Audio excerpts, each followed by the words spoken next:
Brace B to God. கர்த்தருடைய நாமம் மகிமைப்படுவதாக. எங்களை அதிகமாய் நேசிக்கிற எங்கள் அன்பின் பரம தகப்பனே, இந்த கிருபையான கர்த்தாவே, காலை வேளைக்காய் மக்கள் நாங்கள் நன்றி செலுத்துகிறோம். இந்த காலை வேளையிலும் உம்மை துதித்து பாடி ஆராதித்து இந்த நாளிலே கர்த்ததாமே நாங்கள் தியானிக்கும்படியாக கர்த்தர் எங்களுக்கு கொடுக்கிற வார்த்தைக்கு நேராக நாங்கள் கடந்து போகவும், கர்த்ததாமே இந்த நாளிலே நீர் செய்த நன்மைகளை சாட்சியாக சொல்ல கர்த்தர் உதவி செய்யும்படியாக ஜெபிக்கிறோம். இயேசுவின் நாமத்தில் ஜெபிக்கிறோம் எங்கள் ஜீவனுள்ள நல்ல பிதாவே. ஆமேன், ஆமேன், ஆமேன். பிதாவே ஆராதிக்கின்றோம், இயேசுவே ஆர்ப்பரிக்கின்றோம், ஆவியானவரே அன்பு செய்கின்றோம், எங்கள் ஆவியானவரே அன்பு செய்கின்றோம், உம்மை ஆராதிக்கின்றோம், ஆர்ப்பரிக்கின்றோம், அன்பு செய்கின்றோம், உம்மை ஆராதிக்கின்றோம், ஆர்ப்பரிக்கின்றோம், அன்பு செய்கின்றோம். உமது செயல்களெல்லாம் அதிசயமானவைகள் ஐயா, உமது செயல்களெல்லாம் அதிசயமானவைகள் ஐயா, உமது வழிகளெல்லாம் ஐயா சத்தியமானவைகள். உம்மை ஆராதிக்கின்றோம், ஆர்ப்பரிக்கின்றோம், அன்பு செய்கின்றோம், உம்மை ஆராதிக்கின்றோம், ஆர்ப்பரிக்கின்றோம், அன்பு செய்கின்றோம். எனக்கு அருமையானவர்களே, இந்த நாளிலே நாம் தியானிக்கும்படியாக கர்த்தர் நமக்கு கொடுக்கிற வார்த்தைக்கு நேராக நாம் கடந்து போவோம். சங்கீத புத்தகம் 37ஆம் சங்கீதம் 19ஆம் வசனத்தை நாம் வாசிக்க கேட்போம். அவர்கள் ஆபத்து காலத்திலே வெட்கப்பட்டு போகாதிருந்து பஞ்ச காலத்திலே திருப்தி அடைவார்கள் என்று எழுதப்பட்டிருக்கிறது. எனக்கு அருமையானவர்களே, அவர்கள் என்று இங்கே குறிப்பிடப்பட்டவர்கள் யார்?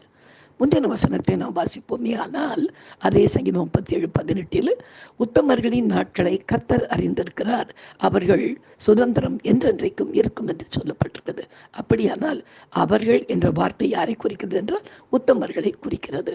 உத்தமர்கள் யார்? அதுக்கு முன்னால் வசனத்தை போய் பார்ப்போமே. ஆனால் நீதிமான்களையோ கர்த்தர் தாங்குகிறார் என்று சொல்லுகிறது. அப்படியானால் நீதிமான்கள் யார்?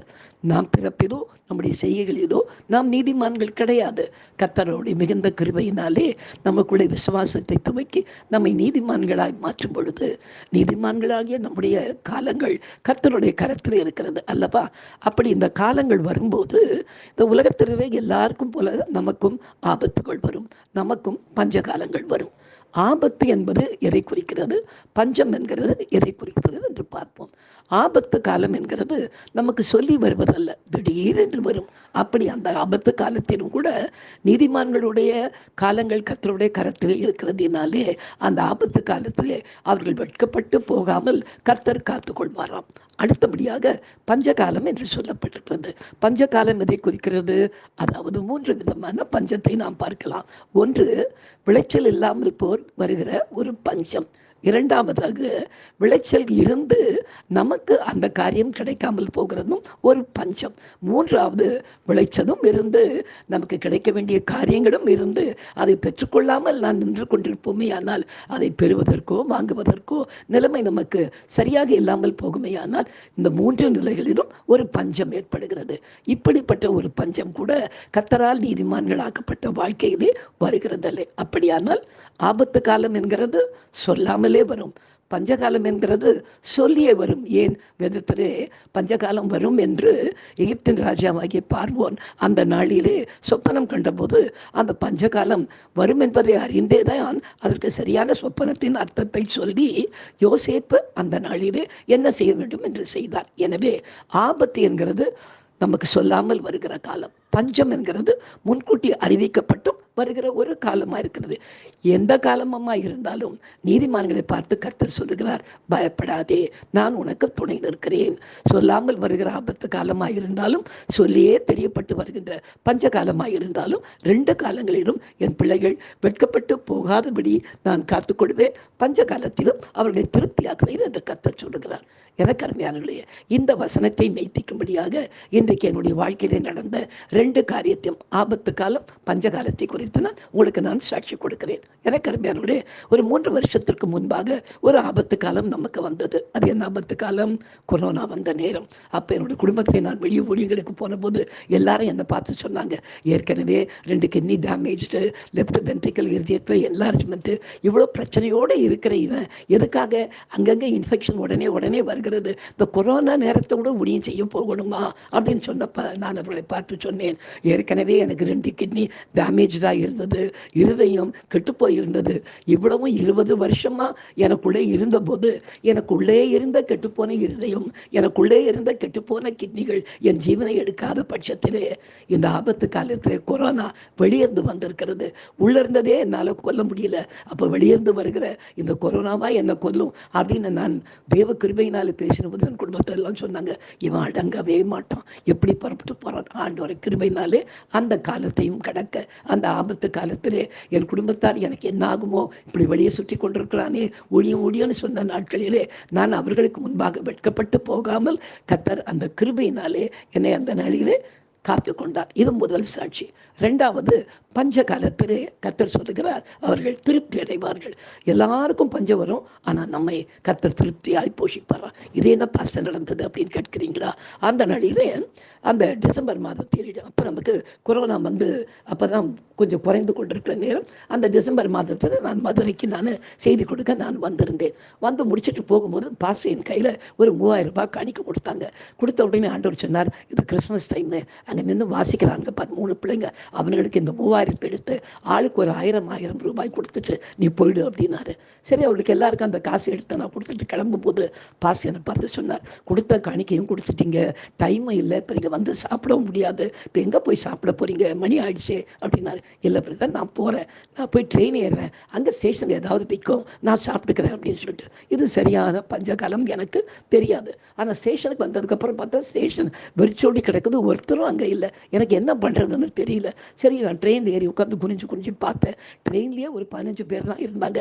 எனக்கு எதிரே அந்த பெரியவர் என்னை பார்த்து கேட்டார், என்ன சார் நீங்கள் யாருன்னு கேட்டார். நான் ஒரு பாஸ்டருங்க, சர்ச்சுக்கு போய் செய்தி கொடுத்துட்டு வந்துட்டுருக்கேன் அப்படின்னாரு. அவர் சொன்னார், என்ன பாஸ்டர் நீங்கள் சர்ச்சில் போய் செய்தி கொடுத்துட்டு வந்து என்ன எட்டி பார்க்குறீங்க அப்படின்னாரு. இல்லை, ஏதாவது விற்குமான்னு பார்க்குறேன், ஏதாவது சாப்பாடு விற்றுட்டு போவாங்க, இட்லி விற்றுட்டு போவாங்க. ஐயா, என்னையா நீங்கள் பேசுகிறீங்க, இது பஞ்சகாலையா இது, இப்போ எங்கேயுமே கடையும் கிடையாது, ஒன்றும் கிடையாது, வர வழியில் கூட நீங்கள் கடை பார்க்கலையானாரு. வர வழியில் ஒரு கடையும் இல்லை, ஆனால் இங்கே ஏதாவது இந்த ஸ்டாலில் ஏதாவது விற்கும்னு பார்த்தா ஒன்றும் கிடைக்கல. உட்காந்தேன். அவர் உடனே கடகடன்னு தன்னுடைய பேக்கை தேடி ஏதோ தேட ஆரம்பித்தார். நான் அவரை பார்த்து கேட்டேன், என்ன தேடுறீங்கய்யா அப்படின்னு கேட்டால், அவர் இல்லை, உங்களுக்கு ஏதாவது சாப்பிட பிஸ்கெட் ஏதாவது இருக்குதா பார்க்குறேன்னு. நான் சிரிச்சுக்கிட்டே சொன்னேன், அறிமுகமே இல்லாத என் மேலே நீங்கள் இவ்வளோ அன்பு செலுத்தும் போது ஆண்டவருக்கு ஊழியை செஞ்சுட்டு வந்துக்கிட்டு இருக்கேனே, இந்த பஞ்சகாரத்தில் என்னை ஆண்டவர் போஷிக்காமலா போய்விடுவார், பார்க்கலாம்னு சொல்லிட்டு உட்காந்து கொண்டேன். அவர் சொன்னார், ஐயா இப்போயே மணி 9:45 ஆயிடுச்சு, இதுக்கப்புறம் வேறு எந்த ஸ்டேஷனில் ஜனமும் இருக்காது, ஏற்கனவே இது கொரோனா டைம், என்ன பண்ண போகிறீங்க அப்படின்னாரு.